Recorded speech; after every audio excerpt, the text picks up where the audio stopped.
J'avais besoin qu'on m'aiguille, besoin de savoir comment je pouvais clairement communiquer et que ça me ressemble. Parce que ce que je faisais, j'avais l'impression que c'était un peu générique. On voit des communications sur les réseaux et c'est standard, c'est toujours dans le même moule et ça me ressemblait peut-être pas vraiment assez. Donc j'avais vraiment besoin d'aide à ce moment-là. Et ça a commencé fort.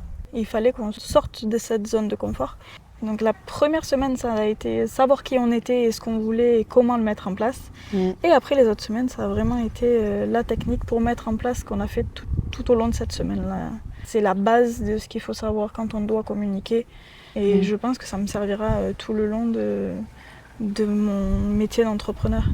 Ouais. Les résultats sont là. Dès la deuxième semaine de formation, j'ai signé plus de contrats que ce que j'aurais cru en signer.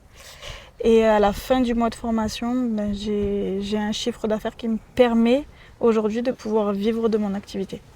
Chose que je n'avais pas avant de commencer la formation. C'est trop bien. C'est trop bien.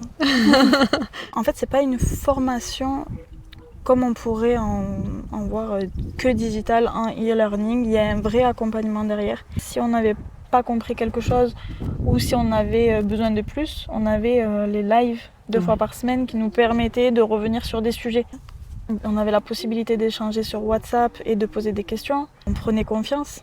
Et puis on avait envie d'avancer tous ensemble. Donc ça a été bénéfique pour tout le monde, je pense. Et encore aujourd'hui, les braillards, ça reste les braillards parce qu'on est tous en contact, on a encore un groupe WhatsApp. C'est trop bien. Merci d'avoir participé à cette aventure. Vraiment, c'était... Merci à vous, sincèrement, franchement, ça a été une très belle aventure.